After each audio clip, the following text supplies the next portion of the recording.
You're watching Mick and T's Sports Report on CHCO Television. And now, here's two guys that once slept outside of a Tim Hortons waiting for the new shipment of Timbits to arrive, Evan and Joe. Welcome to Mick and T's Sports Report here on CHCO-TV. I'm Joe Ticotsky down in New Haven, Connecticut. I'm Evan McFarlane here in St. Andrews, New Brunswick, Canada, where my golf course has been open for 2 weeks to the day, and today it's snowing. Nice stuff. This is episode 19. Our last one is TV Teenagers. Woohoo! We're legal. As Amelia referenced in the opening intro, we both do love Tim Hortons and their Timbits, the classier older brother of the Duncan Munchkin.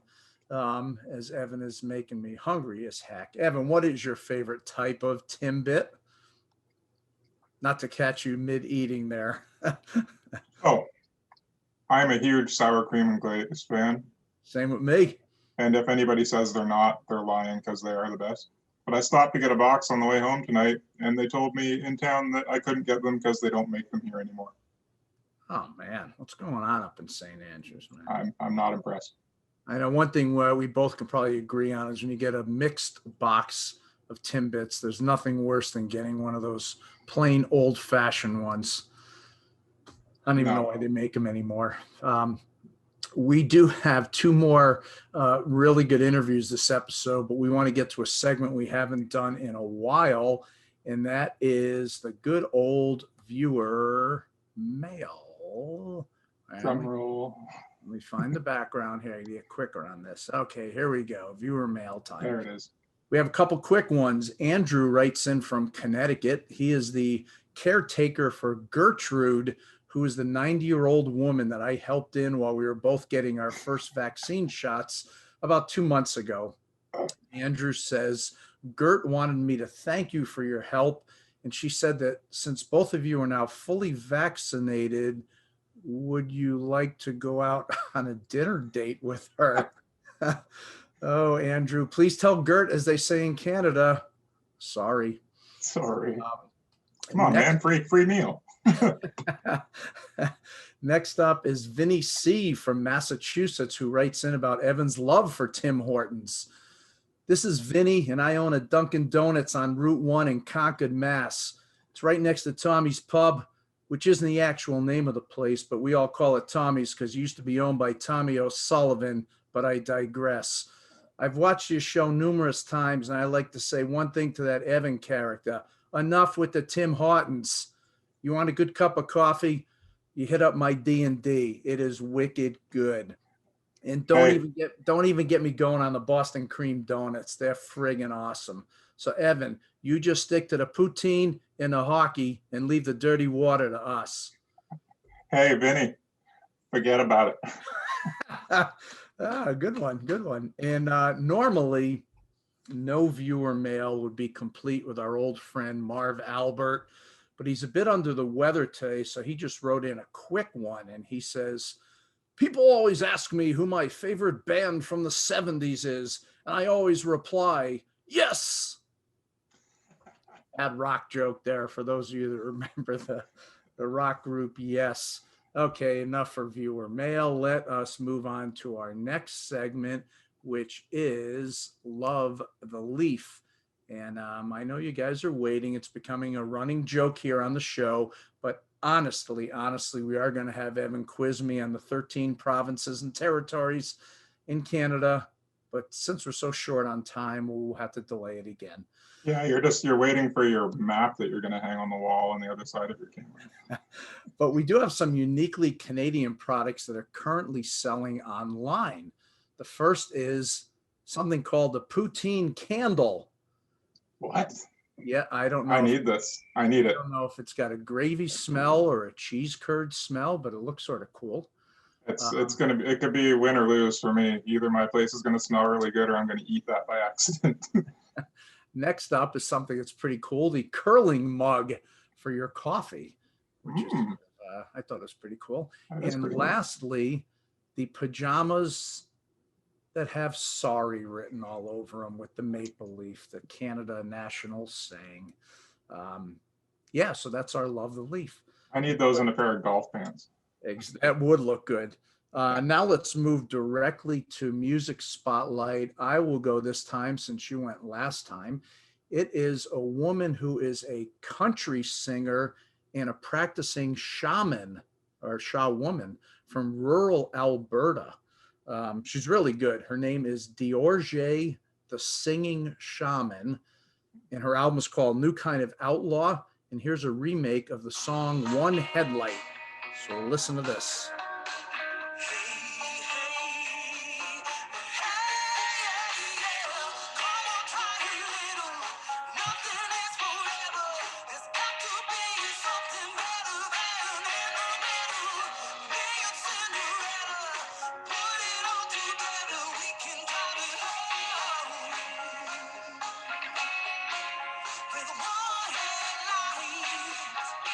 There we go. Do you remember that song? Oh man, so good. No, I thought Jacob Dylan, the son of Bob Dylan. How could you? That is really good. I didn't know if you knew anything pre-Bieber. That's our music spotlight. After the break, we will have our first ever baseball interview, and we will be chatting with someone from a Canadian minor league team in Vancouver that's playing their home games in the USA. See, now you're all going to have to stick around and find out exactly what we're talking about. You're watching Mick and T's Sports Report on CHCO-TV.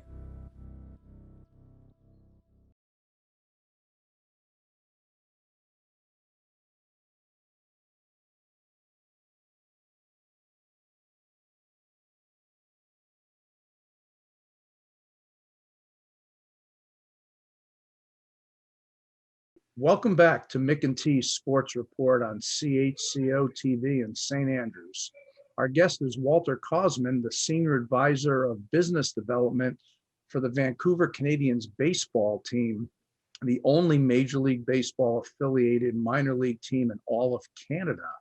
He's involved in sales and marketing, sponsorships, TV, radio broadcasts, and wears many other hats with the team. Walter, welcome to the show. Thanks for having me. Great.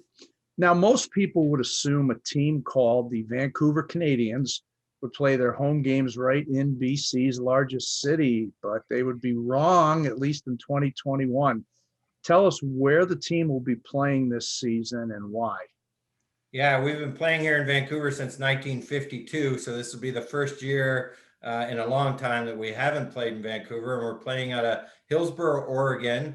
And due to COVID-19 and the pandemic, the Canadian-US border is closed, and 5 of our 6 teams are US based, so players can't get back and forth across the border. So it's been great that another team in our league, Hillsboro, has the facilities for us to play out of their facility. So we'll play our home games there, and then obviously our road games on the road. But they're part of the University of Oregon, and they had the facilities available for us to play there. So it's fantastic. We'll start the season there. We are hoping to get home by hopefully August and September and play some home games back here at Nat Bailey Stadium in August and September.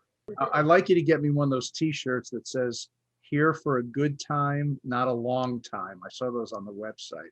Yeah, that's been a little fun we're having with our marketing side of things. And, it's interesting. A lot of Americans don't know that that's a Canadian band that had that song. So it's kind of fun that way as well. There you go. Evan. That's great. Yeah, so the team just signed a new 10-year deal with the Toronto Blue Jays. Maybe you can give us a brief, we're very excited some history of baseball in Vancouver. Sorry. Yeah, we're very excited about that new agreement. It just got solidified in January of this year. We were with the Blue Jays since 2011, so it was a 10-year agreement and renewed for 10 more years. And that's exciting. Obviously, there's no better connection than the Toronto Blue Jays for us being a Canadian-based team. So the connection works great. It works great for the Blue Jays. They love having a lot of their players that come from, whether they're coming from Southern US or the Dominican or, are players that get exposed to Canada, learn what a loony is, learn what a toonie is, and get a little Canadiana before they reach the major leagues. Okay. I love it. I mean, we got to take advantage of that connection with the Canadian teams. So maybe could you give us like a brief history of baseball in Vancouver, or maybe some players that some of the viewers might recognize the names of? Yeah, as I mentioned, we've been playing here since 1952. It was originally the Vancouver Capellanos, and then it evolved, and that was in the Western International League. But then we had a team in the Pacific Coast League, which was very famous, and that was in the 60s and 70s. Then it went to a single A team in 2000 that was affiliated with the Oakland Athletics. And then in 2007, our ownership came involved with the team and really saved the team and kept it in Vancouver. It was going to move to the US, and our owners bought it and kept it in Vancouver. And then, like, as I mentioned, did a deal with the Toronto Blue Jays in 2011. So that's been fantastic. We've had some great names, from a few years ago. Sammy Sosa played some baseball here. Jim Edmonds played some baseball. Jim Abbott played some baseball. But then moving into more modern day, we had Noah Syndergaard was one of our great pitchers here. I think some of the Blue Jay brass would probably, regret letting him get away from the organization, because he's a great arm and became a great major league player. So yeah, that one was a little sad to see go. We've had on the current roster, we've got some great talent. We've got Nate Pearson, who was a big part of our championship year here. We've got Ryan Baraki on the pitching staff. We've got Kevin Biggio that was here. We have a great coach and manager, John Snyder. John is a bench boss now with the Blue Jays, but he was our manager when we won our championship. So we've always got a spot for John, a soft spot for John in our organization, because he led us to our first championship in 2011. So yeah, those are some of the names that have come through Nat Bailey. Now, Walt, what do you see as the team's biggest obstacles to not having a true home, at least for the start of the season? Yeah, I'd say a couple things. One is the logistics of it. We're actually tomorrow morning loading a 53-foot trailer of everything from uniforms to trainers equipment to, things that we need to operate a team. So it's kind of starting from a facility from scratch, but taking it down there on a 53-foot trailer and getting it set up and ready to go. So there's lots of logistical challenges. The other is a little bit making sure our fans are still very engaged in our team, and making sure our local fans can still get connected with the team. We're still lucky that our radio partner is still going to broadcast every game. So we have Rogers Sportsnet is broadcasting the games on the local radio station. We've upped our game as far as social media and digital to make sure we're giving our fans lots of updates on what's happening to the game. So those are two of the bigger challenges I see. All right, Evan, you have one last question for Walter? Yeah, we've done a little bit of digging. Our crack research team at CHCO has been looking around. They tell us that you are originally from Fredericton, which is just 90 minutes from here. It's where I spent my university days at. But tell us a little bit about maybe your baseball days growing up, and a famous baseball game that you attended in person. Yeah, I grew up in Fredericton and had a lot of fond memories. I stayed there, went to high school, graduated from UNB as well. Didn't move away till I was 22. But growing up, I loved playing Little League Baseball at what was called Morel Park on Waterloo Row. I think it's probably my second favorite ballpark in all of Canada, behind here at Nat Bailey Stadium. We're very, very fortunate, our beautiful ballpark here in Vancouver. But that little Morel Park on Waterloo Row is a gem. Played at Queen Square Park when I got a little older. Played a lot of ball against a gentleman that spent a lot of time in the major leagues, Matt Stairs. But he struck me out more times than I care to remember or will admit to. But luckily for the Canadiens, my business skills are better than my batting skills. So they got me in the right role here on the sales and marketing side of things. And then what was that? You told me about that one game you attended that we all remember. Yeah, when I left New Brunswick, I actually moved to Toronto to work in Toronto and I was lucky enough to be at Game 6 when Joe hit the home run. So definitely my highlight of my sports viewing career, and it was phenomenal experience. It was one of those things I tell people that it took a second or two to realize that's a home run, that wins the game. We just won the World Series. Like, there was a bit of a pause in the stadium for people to explode. Like, there was just that half a second that went, wow, did that just happen? I've been very fortunate over my lifetime. I was at the gold medal game when Crosby scored the gold medal game, and I still say that Joe Carter moment is my highlight of my sports viewing. So I've been fortunate. Maybe I'm a good luck charm. Maybe people should bring me to more events like that. That's good stuff. It sounds like it. I think I'm personally going to buy you tickets to the first Masters that Tiger comes back to play. So There we go. That'd be great. I'm in. There you go. He is Walter Cosman, Senior Advisor of Business Development for the Vancouver Canadians Baseball Team. Walter, thanks so much for coming on the show, and best of luck this summer to you and the team in your home away from home in Oregon, and hopefully soon you'll be back at Nat Bailey Stadium in Vancouver. Well, thanks so much for having me, and thanks for everything that you guys do to promote baseball across the country. And yeah, we look forward to having our fans back here at Nat Bailey as soon as possible. After the break, we will check in on Small Town Spotlight to visit a place in Quebec where some of the people that live on your street actually live in another country. You are watching Mick and T's Sports Report. We will be right back after the break.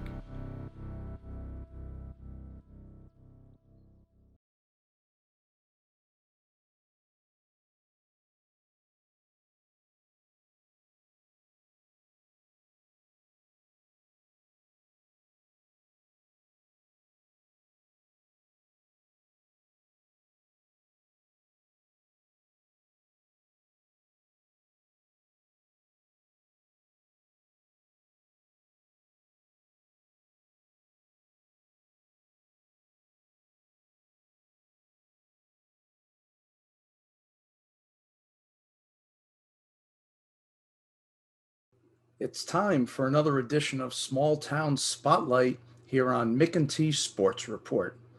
Since CHCO-TV is available on Bell Satellite throughout Canada, you can watch our show on Mondays, Wednesdays, and Friday nights if you live in Chilliwack, British Columbia, Mayo, Yukon, or a place in Newfoundland called Heart's Desire. And as always, you can watch the show on the CHCO-TV YouTube channel, where we hope you subscribe. As we work our way towards visiting with someone from each of the 13 provinces and territories in Canada, our 11th edition of Small Town Spotlight heads to the province of Quebec and the town of Stanstead, population 2,857. It's the closest place in Canada to where I am here in New Haven, at about 4.5 hours away. And while it's just 90 minutes to Montreal, it's literally seconds away from Vermont in the United States. To tell us about the border town of Stanstead, let's welcome in Shannon Joyce. She has lived in Stanstead her entire life and currently teaches at Sunnyside Elementary School, the Anglophone school in town, where she's worked for 17 years. She went to school there, her kids went to school there, and her father was a bus driver there. They should name the school after you guys. Shannon, welcome to the show. Hi, thank you. Thanks for having me. All right, let's get right to the part about Stanstead that I find fascinating. Canusa Street, which cleverly combines the names of the two countries on either side of the street. Tell us a bit about the street, and if you know people from both sides. Yeah, it's half in Canada and half in USA, and the border runs right down the middle of it. You actually have to cross the street, you have to go down to the end of the road to the customs, where the two customs face each other, and go through the customs with your passport and all your ID to go to the other side of the road. And the same thing to come back. So basically, if you kick a ball over, you have to go to the customs, both customs to get it back. It's a lot of work. And people know each other, but they're two different countries. So people that see each other across the road don't even communicate that much, really. Interesting. Now, obviously, the pandemic has temporarily closed the U.S.-Canada border. But before this happened, has traveling from Stanstead to Vermont become harder in the past, say, 10 or 20 years? Yeah, well, when I was a kid growing up, we used to be able to come and go as we pleased. We used to be able to ride our bikes or go play in the park in Vermont. We just wave at the customs officer, or, tell them where we're going. And we never thought of carrying ID or having an adult with us or anything. It was not even thought of. but it gradually got a little bit more difficult. And now you have to have a passport. Doesn't matter how often you go. I go for groceries, I go for gas, I go there quite often. And no matter how well you know the customs officer, you still have to show them your passport and go through and still be subject for search at any time. Your number comes up, you're just searched no matter what. Now, was 9/11 sort of the impetus between? That's when the passports really began to come in. Yeah, once the 9/11 hit, then passports became more mandatory.